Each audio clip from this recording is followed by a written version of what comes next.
This is Duke University.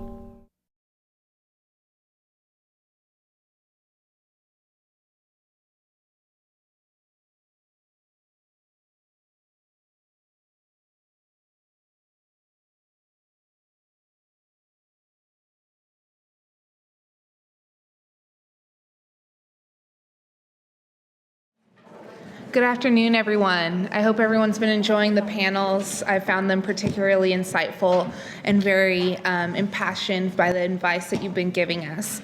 I have the distinct pleasure of introducing our keynote, our afternoon keynote, Kimberly Jenkins, who's the director in Silicon Valley and Duke and the University of Board of Trustees Emeritus. She bleeds blue as a triple Dookie and with two sons, a mother of two sons, and one of them a Dookie, and her husband, who is also a Duke graduate. I had to say that my introduction kind of changed after having lunch with you, and I think we briefly spoke about this, but just briefly wanted to share a few of my learnings and not take away any of the stories that you shared with me. But through following her personal passions such as mountain climbing and professional passions such as education, she really challenged once startups like Microsoft to think about business differently, and took it upon herself to take said passions and impact the bottom line, and therefore really changing the direction and the course of various startups. Now she's been able to transform her career into giving back and has taken further passion or new passions into getting women on boards and really championing, being a champion of innovation, So without further ado, I would love to introduce you to Kimberly Jenkins.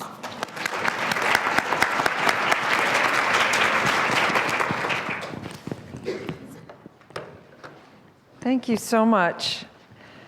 One of the great delights was going to the C200 dinner last night because the 6 finalists for the scholarship gave about a 5-minute presentation each. It was a bit about their background, why they came to Fuqua, what they're doing after Fuqua. But the best part of each of those talks was an interesting fact or fun story. So I thought I would take a page out of that book, and the students at lunch today encouraged me not only to open with a fun fact or story, but to close with one. So I'm going to start with a little embellishment on the story that was just told. The company that I left Duke with a PhD. I came here, and unlike Ellen from this morning, I came here from New York, and I did it even earlier than she did and thought I was going to the next frontier by going to school in the South. I had opportunities to go to Ivy Leagues and chose Duke over it because I felt like this was an extraordinary environment and I could be on the frontier here. So, and it has been such. I came to Duke as an undergrad, stayed on through a PhD in education. I did indeed meet my husband here. And in graduate school, we both were outdoors people, and we moved deliberately to Seattle, Washington, because there are mountains in Seattle. And I'm a big mountain climber, or was at the time. So there I was, needed a job, didn't have a job, pounded the pavement for a job, and ended up with this little no-name company, no name at the time, called Microsoft. And it had just a couple hundred employees, I know because we were numbered at that point. And I was number 300. So I went into Microsoft and I was turned into a programmer, which was really not a good fit. And, but there I was, I had a job, a company that was headquartered in Seattle. That was my goal. I wanted to stay there for the rest of my life and climb mountains. So I got in there and I realized once we had under wraps the first Macintosh, where Microsoft was developing the software, we literally had paper on the windows, so no one could see what was going on. Because I was a programmer, I was allowed to see what was going on. And I realized the potential for a market I knew a lot about, which was education.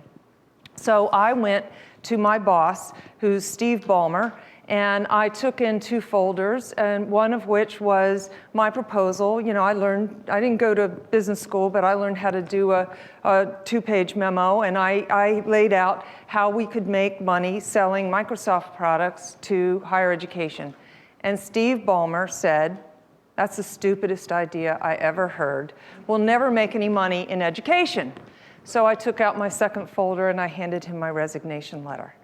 And he said, oh, yeah, sit right there, sit right there. He went in and he talked to Bill Gates and he said, Bill, Kimberly's sitting out there. She wants to start an education division selling our products to universities. And Bill said, that's the stupidest idea I ever heard. Never make any money in education. And so when Steve told Bill that I was prepared to resign, Bill's response has changed my life. He said, I love it. I love her chutzpah.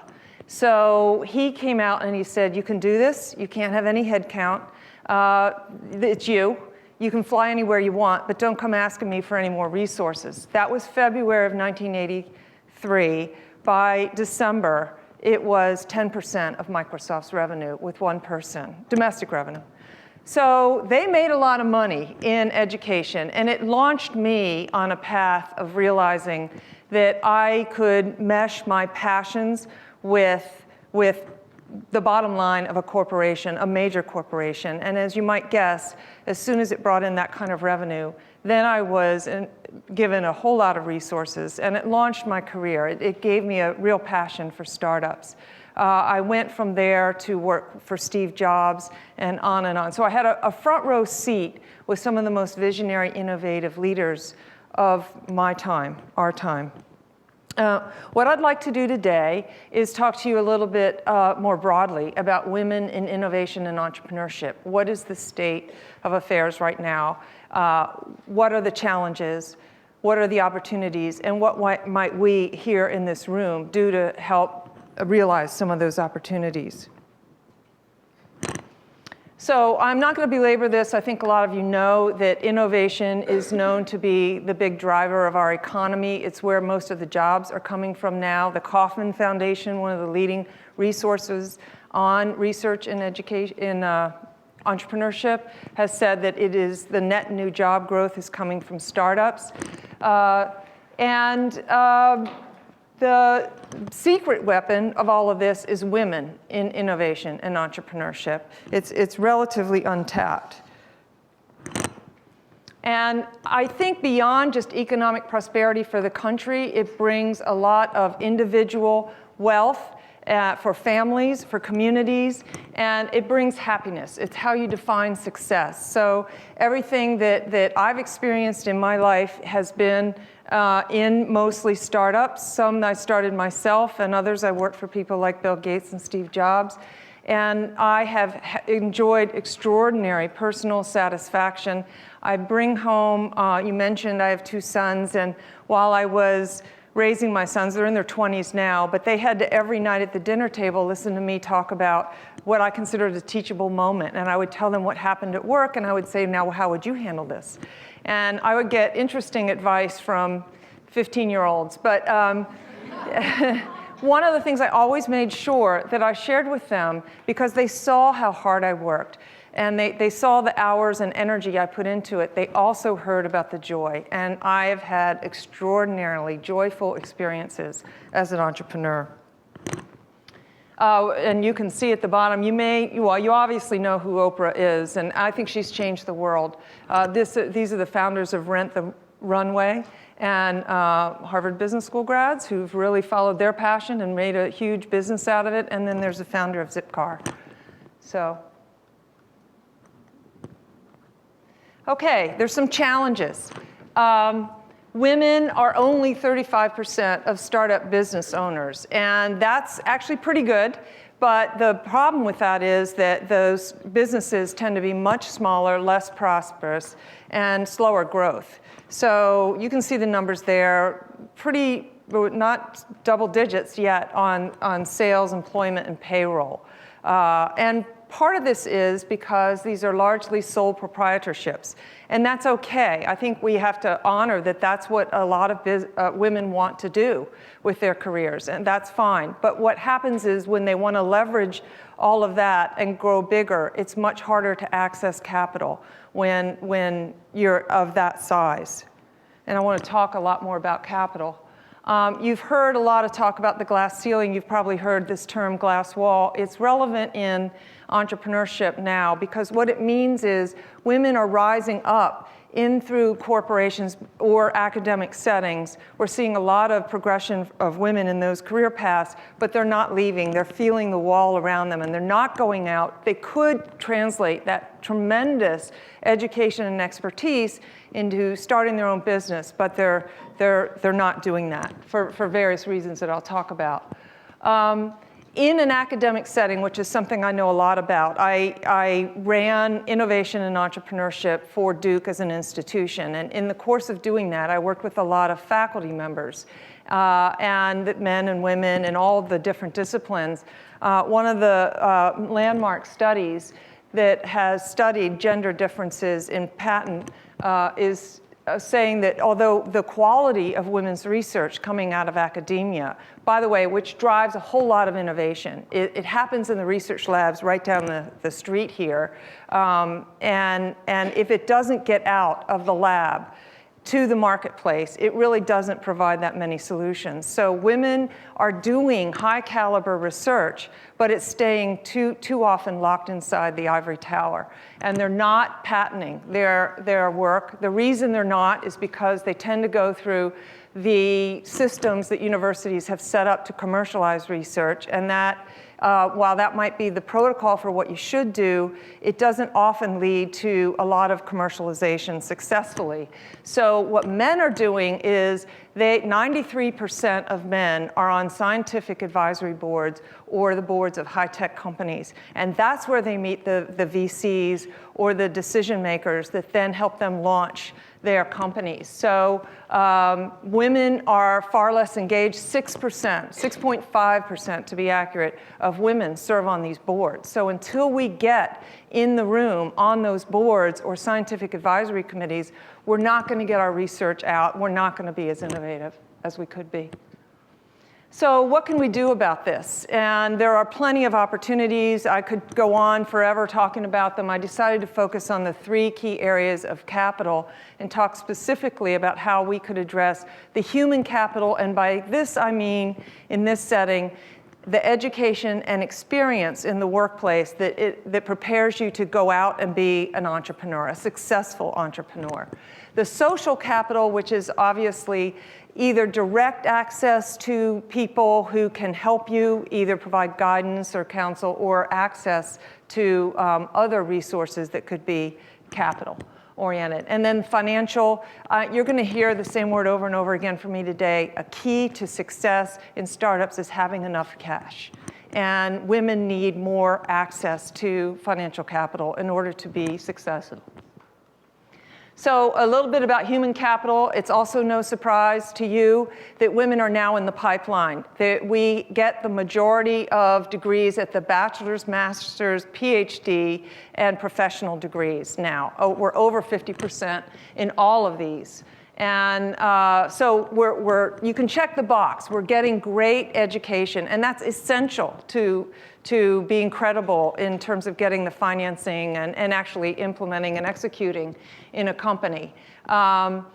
We are getting employment. Many of you, I've been amazed by the kinds of jobs the MBAs are talking about. A few years in those jobs, you are going to be ready to go out and launch your own business. So you've got the education and the know-how. You've got the experience. You've been around the block a few times. We're in the workforce. They're in the C-suite. University presidencies have been held by women now. It's one of the first areas where women have assumed leadership, and it's widespread. And I'm especially thrilled to see that women are members of entrepreneurial teams. Diversity drives innovation. When you have people of different skill sets, different perspectives, who connect to different needs, that's how you make the smartest decisions and find the best solutions. So women are sought after on startup teams. So this is, I would feel really good about where we are with human capital, and I would encourage more young women. I think there's been a discussion about starting early. More young women need to know this is the right path. Go get that MBA or PhD or postdoc, and then go get a great job so that you can leverage it into being an entrepreneur. Social capital, you'll see in the lower left, the C200 here, I'm blown away by the caliber of women in this organization. And this is where you're going to meet people that will be the go-to person when you've bumped into a need or a problem in your organization. These will be the people that will help open the door to getting that capital that you need, or the talent that you might need to put on your board or on your team. And I put on here 2 pictures that are relevant to me. I have, not all that deliberately or intentionally, but I have access to an incredible network. And I've now realized the value of that network. I have served for 9 years on the board of trustees at Duke. We have some of the top CEOs, movers and shakers in the corporate and social world, and many of them feel they share my passion for Duke and for giving back to Duke. We serve in leadership roles together. We've had some trials and tribulations that we've been in the trenches together trying to make sure we get through various crises and incidents.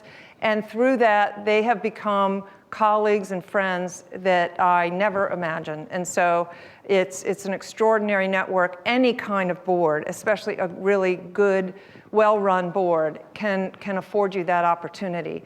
I also, when I stepped down from the board, the story is I was on the board and I made it my mission. I literally had a little deal with myself that every single meeting, I would raise my hand and somehow bring up innovation and entrepreneurship, because Duke wasn't doing it very deliberately. So every single time, they basically got so sick of me doing this and said, get her out of here, let her start it if she thinks this is so important. So I did. I stepped off the board after 9 years, and I started the Innovation and Entrepreneurship institution-wide initiative for Duke.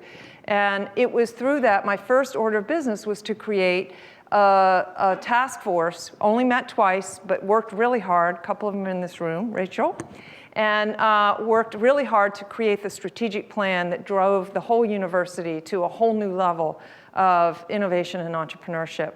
But what I didn't realize when I did that is how many of the people on that task force would then turn around and recruit me to be on their board or help not just Duke, but one another. Deals were done. One of them sitting here in the audience, Jeff Clark, was on that task force, and now I'm on a board with Jeff Clark, Veritas Collaborative, an eating disorders organization that is really a mission that I care deeply about. So. Didn't do it with that in mind, but now I'm a lot more intentional about what kind of a network I am building and how that might help me advance, and in turn, help others.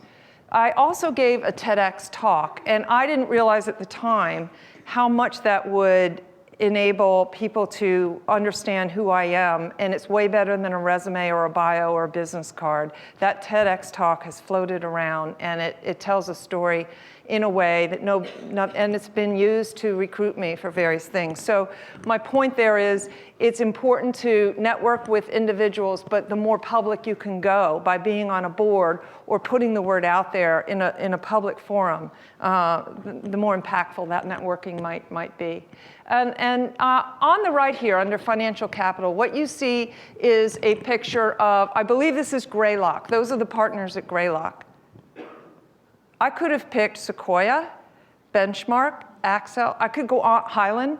There isn't a firm, when I flipped through all of the VCs, that had a woman on there. Now, Kleiner Perkins has, and they're pretty high profile. I was really excited. I was jumping up and down. What I found is that the women at Kleiner Perkins and many of the other, when there is a woman, and only 50% of venture firms have a woman partner, only 50%, and of those, they're always junior partners. It's almost always the case. And women in those junior partnerships are not allowed on as many boards. They don't have the access to the same equity. So what's happening here is that when women in entrepreneurship go to meet with VCs to try to raise the capital that's so critical, they meet with people that don't have their perspective on the world. They don't know the needs that women have. They don't understand the market. They quizzically look at what solution are you talking about, and why should I care about that, and why will that make money? I don't think this is intentional. I think they They care, but they aren't there yet, and it's just a reality. So thank God there are some other organizations. There's more than I've been able to put up here. ASTIA, Golden Seed, Springboard. These are all organizations that are designed to create access for women to seed capital in particular. The hardest money to come by is early stage seed capital. And these are networks of primarily women, although some men, that are very concerned about this. Kimberly Golden Seed was founded by several C200. Oh, is that right? That's excellent. I don't know if you all heard that. Golden Seed was founded by... Okay, well, I'll tell you, this is the group to know, C200. I mean, you know, and you're doing the right thing, because it's critical to have this.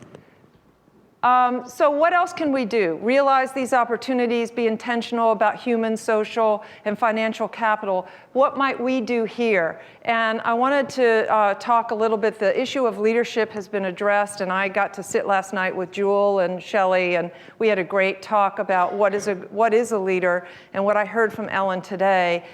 Those are the skills that all of you, especially in business school, need to be focusing on, and that is listen well, collaborate well, build teams, define a vision, execute, have know-how, have the financial know-how and operations know-how to execute, build a culture. All of this is critical to being able to run a startup. I'm especially interested in this confidence gap, and I want to tell you a little bit more about what's going on at the college level. You don't need to read this. All you need to see are the different bars. This is out of Princeton University. They did a big study through the decades of women's leadership on campus versus men's leadership on campus. The women are in the, through the decades, so it's 70s, 80s, 90s, 2000 on. And the women are in dark orange, and the men are in the lighter orange or beige. And that shows you those who have assumed the highest level of campus leadership in organizations. This study was led by Nan Cohan, formerly president of Duke University, and widely thought of as one of the best presidents ever, anywhere, anytime. And she led a women's initiative while she was at Duke, and when she stepped down after 11 years of presidency at Duke, she went to Princeton, where she is a professor. And with Shirley Tillman, who is the president of Princeton, they decided they wanted to understand, why are women opting for what they found to be high impact but lower profile? They're not going for the high profile job. They're not the president. And women would say they wanted to make a difference. They wanted to make a contribution, but they didn't want to be out in front. And they're trying to understand why this is happening. Just so you have the full story, in the middle and the bottom, that is Duke's student body president right now, Stephanie Jones. And so she is the third female in 15 years of running the student body at Duke. And women they run for office, but they don't tend to run for the president's position. And they feel, we have to understand and honor that this is an okay option if you don't want to be the CEO or president. But for those who do, why? And the feeling, the short version of this is the findings at Princeton suggest that we have a popular culture that is not supportive of women, and that it's much more important to be likable than it is to be successful. And likable is defined as being smart, being in many activities, but also being pretty and thin and friendly and nice. That's a quote from a Princeton undergrad. So that makes it hard to be all of those things and to be running the whole student body. I think this confidence gap, we've said in here, it starts early. Leadership, education, confidence is built early in life. And if we're not at a place in college where girls are assuming these senior leadership positions, when will they? And this is happening now, folks. You can see the drop from 80s, 90s, 2000 on. It's dropping. So something is happening. And when I stop talking, I want to hear from you about why. Okay, what else can we do? I think I give a lot of talks, especially on college campuses, and I am very pleased to tell you that the nature of the questions and conversation I'm having with young people is shifting from how can I have a career and a family to how can I negotiate for my salary and resources for my division. Women and men both are wanting to understand how can I navigate the power culture of an organization so that I can get to the top of the organization. Not just how can I get an A+ on the assignment, but how can I make a difference to the organization. And that means being very comfortable with power and money, however you define what that is and what do you do with it. And obviously pay it forward. For those of us, the C200 members, for people like me on boards, it makes a difference to make time, to serve as a role model when appropriate, to be a mentor, to give the speeches, to give back, to help other people. And you are doing that, and we can do that more. And I want to close with, I just said I'm going to mention this issue over and over again. It is not an issue of not having customers. A lot of women really are good at identifying needs. We see needs that aren't always seen by others, partly because we have a different life experience. We come up with really great solutions, and we can actually find customers. What we're not good at is getting the capital. And if you run out of cash, if you don't have the financial know-how to manage that cash or get it as you need it, you're not going to make it in the long run. And that's why these firms stay so much smaller and have less of an impact on the community. So I wanted to, a number of the students said people are rattling off books. These are some of the sources that I used. I got the data out of A Rising Tide is by Susan Coleman and Alicia Robb. They're affiliated with the Kauffman Foundation. And that is the subtitle here that you might not be able to read is Financing Strategies for Women-Owned Firms. It is one of the best resources for how to understand what's happening around financing a startup company. Lots of good advice and stories and data in there. I love this book called Unleashing Innovation by Nancy Tennant Snyder and Deborah Duarte. They are at Whirlpool. Nancy Tennant Snyder is the Chief Innovation Officer at Whirlpool. They have totally transformed how that business does their business and has generated tremendous revenue through innovation. And they give you the whole blueprint in there. And I'm very, very interested in innovation, not just with startups, but in larger corporations. And I know a number of you are going into corporations. Some of you are going to, transform 7-Eleven, right? That's what I heard. Well, here's your book. What else can be said about Lean In? Sheryl Sandberg, this book, I started to underline it. Unfortunately, it's now completely underlined. I mean, every single thing, I should stop underlining because every single page I said, that happened to me. I relate to that. Or she's so right.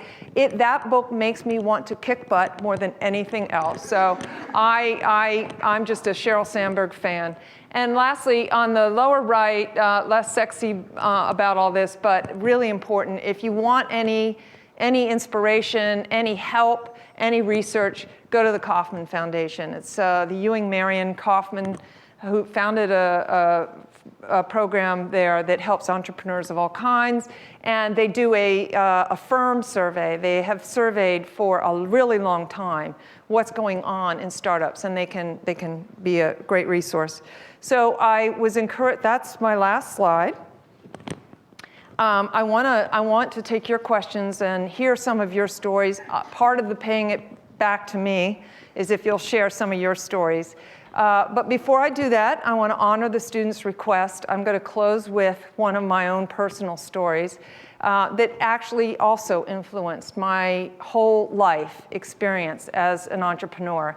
And it goes back to high school.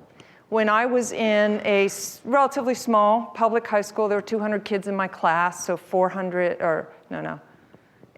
in the school. Public school, an hour north of New York City in Peekskill, New York. And I graduated from high school in 1972, so that you don't have to do the math. I'm 58. And at that time, that was just pre-Title IX, as you know. There was no boys track team at my school. I was a big athlete. I played field hockey. I played field hockey at Duke. I was on volleyball, basketball, softball, but no track because there was no track team for girls. And my high school English teacher was the track coach, and he came to me and he said, why don't you come compete with the boys, and we need somebody to run the 880, which is a half mile. And I said, okay. I've said okay a lot in my life. And there I was working out with these boys. And mind you, this was New York City. We competed in the New York City arena. There's some really good, fast track stars in that area. And I never, ever won a race. I never even beat one guy. I went for 2 years. I did this junior and senior year of high school. Every single time, I came in last. And last track meet of my senior year happened to be a home meet, and the track was lined 3 deep on the inside, 3 deep on the outside, and they're screaming and yelling 30 yards from the finish line because I am about to beat a boy.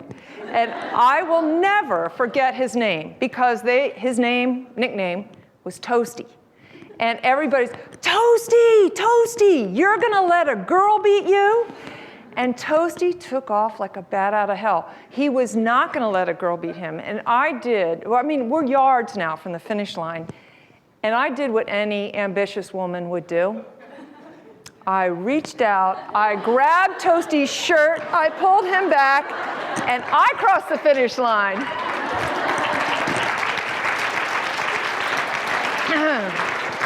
And the moral of that story, I'm not about cheating. You know, I am a big believer in integrity and ethics, but it did illustrate, I believe in ambition. It's okay to really want to win. And the biggest lesson I learned is I failed over and over and over again. And each time I got back up, I got in the race. I didn't let that failure define who I was. And I went on then to realize that many times in life that it's okay to risk. You got to work hard. You have to be ambitious and want to win. I enjoyed the team, and it was okay to fail. So with that, I will open it up to you. Produced by Duke University. Online at duke.edu.